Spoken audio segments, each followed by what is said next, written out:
Imagine a time long, long ago. The world was a tapestry of different peoples and cultures. Today we are going on a journey to understand a group known as the Moors. The name Moor itself is quite interesting. It was a word used by Europeans, especially during the Middle Ages.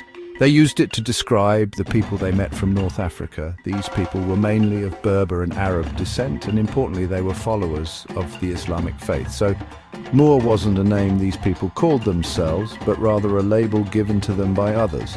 Now, let us look closer at who these people were. A large part of the group called Moors were Berbers. North Africa in the early 8th century was a place buzzing with life and change. The influence of Islam had spread rapidly across the region. It brought not just a new religion, but also a sense of unity among different groups. Great cities like Kairouan in Tunisia became centers of learning and trade. People from diverse backgrounds were coming together. They shared ideas and built a dynamic society. This part of the world was not isolated. It was connected by ancient trade routes across the Sahara and across the Mediterranean Sea. The Islamic faith was a powerful force. It taught about one God, and it provided a common set of laws and values. This helped to unite various Berber tribes and Arab communities. The year was 711, a significant year in the annals of history. A relatively small force of warriors gathered on the North African coast. They were mostly Berbers, with some Arab leaders. Their eyes were fixed on the land across the water. They were preparing for an audacious crossing. This was not just a raid, it was the beginning of a conquest that would last for centuries. Leading this daring expedition was a Berber general named Tariq ibn Ziyad. He was a skilled commander acting under the authority of the Umayyad Caliphate based in Damascus. Tariq and his men landed on the Iberian Peninsula at a place dominated by a large rock. Following the pivotal victory at the Battle of Guadalete, the Moorish forces found that their path into Iberia was surprisingly open. Many towns and cities offered little resistance. Some even welcomed the invaders, hoping for better treatment than they had received under the Visigoths. The conquest, therefore, spread with remarkable speed. Within just a few years, much of the Iberian Peninsula was under Muslim control. It was a swift and transformative takeover of a vast territory. This newly conquered land was given an Arabic name, Al-Andalus. The exact origin of this name is debated by historians, but it came to define Muslim Iberia for nearly 8 centuries. Al-Andalus was not just a conquered territory, it was the beginning of a new civilization in Europe. It was a place where different cultures and religions would interact in complex ways. The early rulers set about establishing a system of governance, bringing order to their new domain. Section 5. The Golden Age of Cordoba, a beacon of learning. Imagine a city so grand, so vibrant, that it outshone all others in Europe. A place where culture, knowledge and innovation thrived, creating an atmosphere of intellectual and artistic brilliance. This was Cordoba during its golden age, particularly in the 10th century under the Caliphate of Cordoba. It was a time when the city became a beacon of learning and a center of cultural exchange. It was said to have paved streets, street lighting from oil lamps, and magnificent public baths, things unheard of in most other European cities at the time. These advancements made Cordoba a marvel of urban planning and public amenities. People traveled from far and wide simply to marvel at its beauty and its bustling markets. Merchants, scholars, and travelers from different parts of the world converged here, adding to the city's cosmopolitan charm. It was a true metropolis, a jewel of the medieval world. Cordoba's influence extended far beyond its borders, impacting the cultural and intellectual landscapes of Europe and the Islamic world. At the heart of this splendid city stood the Great Mosque of Cordoba, now a cathedral. This architectural masterpiece symbolized the city's spiritual and cultural significance. Its construction began in the 8th century and was expanded over centuries by different rulers. Each expansion added new layers of architectural brilliance and artistic detail. Its forest of candy-striped arches, made of jasper, onyx, marble and granite, created an atmosphere of breathtaking beauty and spiritual calm. These arches are a testament to the skilled craftsmanship and artistic vision of the time. It was one of the largest mosques in the world, a testament to the architectural genius and the devotion of the people of Al-Andalus. The Great Mosque of Cordoba remains a symbol of the city's golden age and its enduring legacy. Section 6, Innovations and Discoveries, Moorish, Gifts to the World. The people of Al-Andalus, the Moors, were not just guardians of ancient knowledge, they were also brilliant innovators. They observed the world around them, experimented, and made countless improvements to daily life. Their ingenuity touched almost every aspect of society, from how food was grown to how illnesses were treated. These advancements were not kept secret. They spread, influencing other parts of Europe and indeed the wider world. Their contributions were truly remarkable and long-lasting. Consider agriculture, the very foundation of any civilization. The Moors introduced many new crops to Iberia, crops that we now take for granted. Oranges, lemons, apricots, peaches, figs, sugarcane, rice and cotton all flourished under their care. They also developed sophisticated irrigation systems, building water wheels, canals and qanats or underground channels to bring water to arid lands.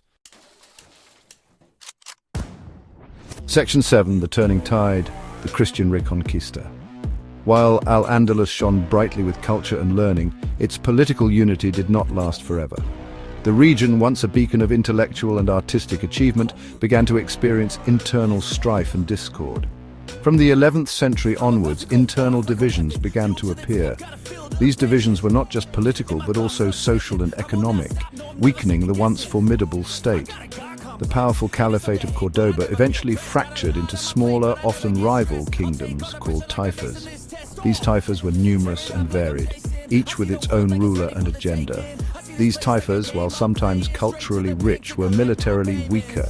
Their inability to unite against common threats made them easy targets. They fought amongst themselves, making them vulnerable to external threats. This infighting drained their resources and left them exposed. This fragmentation marked a significant turning point in the story of Moorish Iberia. The once unified region was now a patchwork of competing states.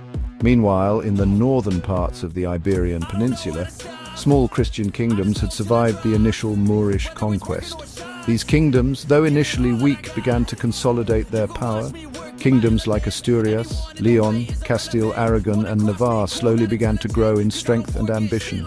They built strongholds, formed alliances and prepared for future conflicts. They saw an opportunity in the weakening of Al-Andalus. The disunity among the taifas presented a chance to reclaim lost territories. They embarked on a long, centuries-spanning effort to retake the lands their ancestors had lost. This effort was marked by numerous battles, sieges and shifting alliances. This campaign became known as the Reconquista, or Reconquest. It was a complex and multifaceted struggle that reshaped the Iberian Peninsula. It was driven by religious zeal, territorial ambition, and a desire to restore Christian rule. The Reconquista would leave a lasting legacy on the history and culture of Spain.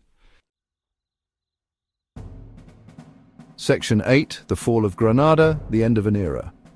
By the mid-13th century, the Reconquista had pushed Moorish rule back to a small enclave in the far south of Iberia. This was the Emirate of Granada. For over 200 years, Granada survived as the last Muslim kingdom on the peninsula. It was a place of extraordinary beauty, nestled against the Sierra Nevada mountains. Its rulers paid tribute to the powerful Christian kingdom of Castile, a fragile arrangement that allowed it to endure for a time. The jewel of Granada was, and still is, the Alhambra Palace. This magnificent fortress palace, with its intricate carvings, stunning courtyards, and serene gardens, stands as a testament to the refined culture and artistry of this final chapter of Al-Andalus. It was a sanctuary of beauty and learning, even as the world around it was changing. Section 9, Echoes of Al-Andalus, the Moorish legacy today. Though the political rule of the Moors in Iberia ended in 1492, their presence had woven itself deeply into the fabric of the land and its culture. The Moors, who ruled parts of the Iberian Peninsula for nearly 800 years, left an indelible mark that transcended their political reign. Their influence didn't simply vanish with the fall of Granada. Instead, it permeated various aspects of life, from architecture and art to science and agriculture. Instead, it left behind a rich and enduring legacy, echoes of which can still be seen, heard and felt today, not just in Spain and Portugal, but across Europe. The Moorish touch is evident in the intricate designs of buildings, the melodic strains of music, and even in the culinary traditions that have been passed down through generations. The story of Al-Andalus continues to resonate. It is a tale of cultural fusion and mutual influence that has shaped the very essence of modern European identity. One of the most visible reminders is the stunning architecture. The Moorish architectural style, with its emphasis on harmony and beauty, has left an indelible mark on the skylines of many cities. Think of the Great Mosque of Cordoba, a masterpiece of Islamic art and architecture. The Giralda Tower in Seville, once a minaret, now a bell tower, or the Alhambra Palace in Granada. Their distinctive horseshoe arches, intricate tile work, peaceful courtyards with fountains, and delicate stucco carvings have inspired architects for centuries. These elements are not just relics of the past, but continue to influence contemporary design. This style, often called Mudejar art, was continued by Muslim craftsmen living under Christian rule and became an integral part of Spanish architectural identity. The blending of Islamic and Christian artistic traditions created something uniquely beautiful. The Spanish language itself carries many traces of Arabic. Words related to science, agriculture, and daily life reveal the depth of this linguistic influence, showcasing a rich tapestry of cultural exchange.